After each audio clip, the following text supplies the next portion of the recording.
yours, I'm a fool for your love.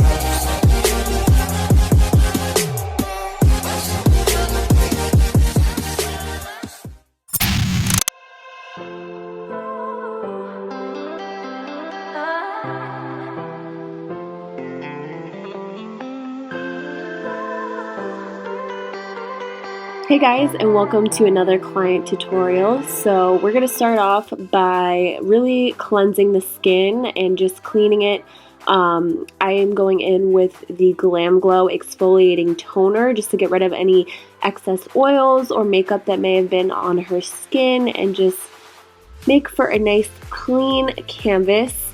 And then I'm going in with the CeraVe moisturizer. This is a great moisturizer to have in your kit. One, you can get it at the drugstore, so it's inexpensive. Two, it's great for sensitive skin. It doesn't have any fragrance or anything like that, and it is very moisturizing. And then I went in with the Ole Henriksen Banana Bright Eye Cream just to prep her under eye area. Then we're jumping into brows, and as always, I am using my Benefit Precisely My Brow. This is in shade 2.5. This is pretty much the only pencil that I use in my kit. Not this specific shade, but just this pencil in general. My most used shades are 2.5 for blondes, 3 and probably 4. Those are the ones that I reach for the most. It's a great brow pencil, and I also use it on myself. So really love this product, and 2.5 is perfect for, like I said, for blondes because it's a cool tone like taupe, so it doesn't look weird. Like some blonde pencils have a lot of orange in it, and then the brows just look super warm against the blonde hair, but this is like a nice cool tone. So once I fill them in, as always, I am carving them out with the Jouer Essential High Coverage Concealer. I pretty much will use any concealer to carve out the brows, but I do always carve out the brows. It just makes a huge difference. And then I'm applying that concealer all over the lid as my primer.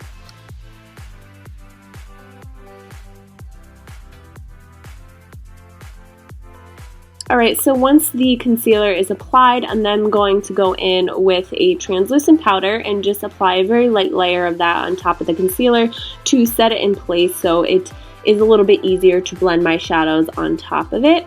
And then I'm going in with the brow bone highlight, and I use MAC Nylon, which is a great brow bone highlight. If you don't have this in your kit, you need it. It just looks good on pretty much everybody.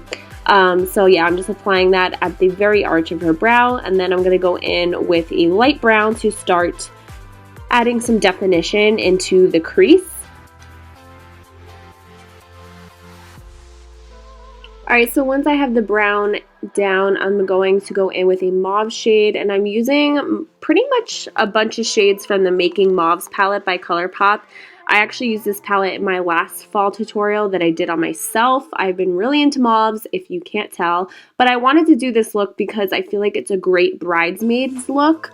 Mauve and blush tones and even some grays are really popular colors right now for bridesmaids dresses, so I felt like this look would go really well with any type of mauve tone or blush tone dress. Like I said, even a gray dress, and I do get asked a lot to do like mauve tones in the eye look that I do on bridesmaids, and I feel like it's just a really flattering look, so that's why I wanted to do this look on her today.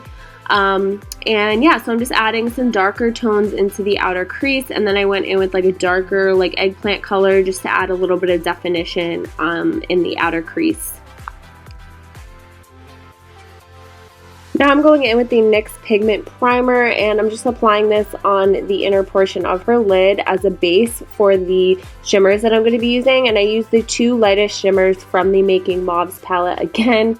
They're really, really pretty. They have like a nice like pink shimmer in them, and they're super pigmented, so I love it. I love them, and they look even more pigmented on top of the NYX Pigment Primer. So now I'm just taking a lighter shimmery shade, and I'm just popping that in the inner corner just to brighten up the eyes a little bit. Going back in with my blending brush, always making sure that everything is super blended. And then I'm just taking a makeup wipe and just cleaning up any fallouts. I always need to do eyes first because there's always fallout. So that's why I always do eyes first, face last. Now I'm going in with a dark brown liquid liner with a disposable liner brush, and I'm just lining her upper lid. That way when we go to put lashes on, the band is disguised. And I use one of my favorite lashes right now, which is the LA Colors Foam Ink Lashes. I get them at Walmart. They're always sold out though, but they're so pretty. They're only like, I think they're only like $4, and they look like real mink lashes. Like, they're amazing. So I'm just applying some brown liner to the waterline. She had very, very sensitive eyes and was having a really hard time with this. Some clients do, some clients don't. It just depends. But yeah, her eyes were super sensitive, so I tried to be super quick. But now I'm going in with face products. So I'm using the RCMA foundation, the cream foundation. I think I used shade 1 in Shinto 1. I think that's what I used. And I'm just buffing that into the skin, a very light layer of this, because we're going to be going in with a bunch of layers of products, but this is like her base, and this is going to like even out her skin tone. And yeah, so I'm just applying a light layer of that all over her skin just to even everything out, and then I'm just kind of spot concealing any of her little breakouts, but she had very good skin. But today I really wanted to make the skin look like full coverage and flawless, but also very glowy and fresh. So you can still achieve a very glowy and fresh look even with a lot of face makeup, which you'll see at the very end. Her skin still looked like skin. So now I'm just contouring. I'm going to be I use a mixture of RCMA cream foundation and Graftobian cream foundation to contour. Now, if I'm doing a bridesmaid, very rarely will I do the whole full highlight and contour with creams, just because I don't usually have time for that. So I would typically just kind of buff in a cream into the skin with like a fluffy brush instead of doing all the lines and then blending it out. I'll just kind of blend as I go. And now I'm highlighting. I'm using the Loreal Fullwear Concealer. I love this concealer, and it's one of the lightest shades that they have. I just picked it up for my kit because I thought it would be a really nice highlight shade. And then I'm just adding a tiny pop of pink cream blush. And now I'm going to blend everything out with a beauty sponge.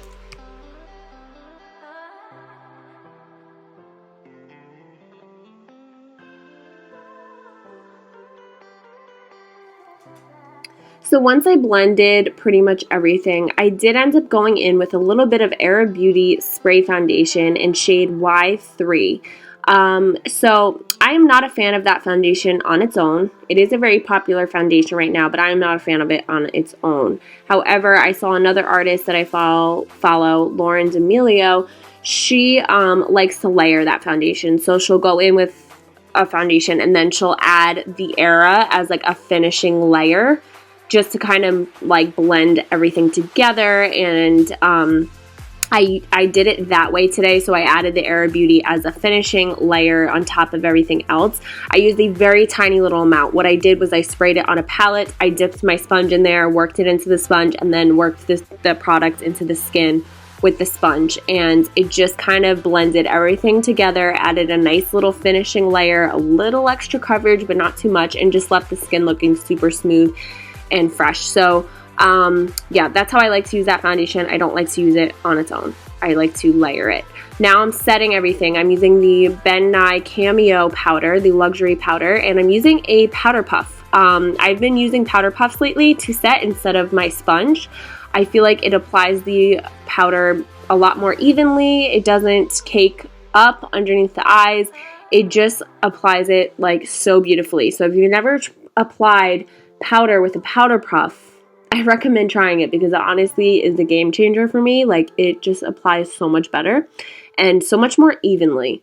Sometimes with the sponge, I feel like there's like a lot more powder in some areas than others, but with the powder puff, it just applies it, perfectly.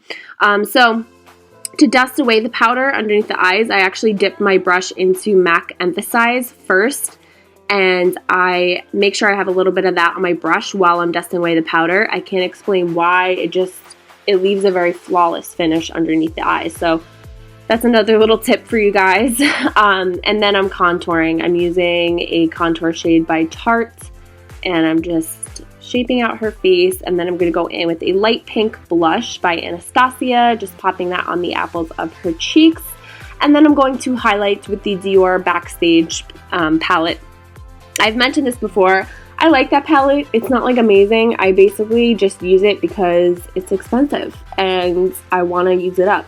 It is very pretty, don't get me wrong. I just don't know if it's really worth the price. I think it's like $40 for that little palette. It's good, but yeah, I pretty much just use it because I have it. So I'm just highlighting her face, and then I'm dusting away the bake. And as you can see from the mixture of those foundations and also the highlighter and everything, the skin is still looking very glowy and fresh. And like I said, that's kind of what I was going for. I'm just setting her brows with the Benefits Gimme Brow in shade 1. And then I'm applying some of the mauve shades underneath the lash line.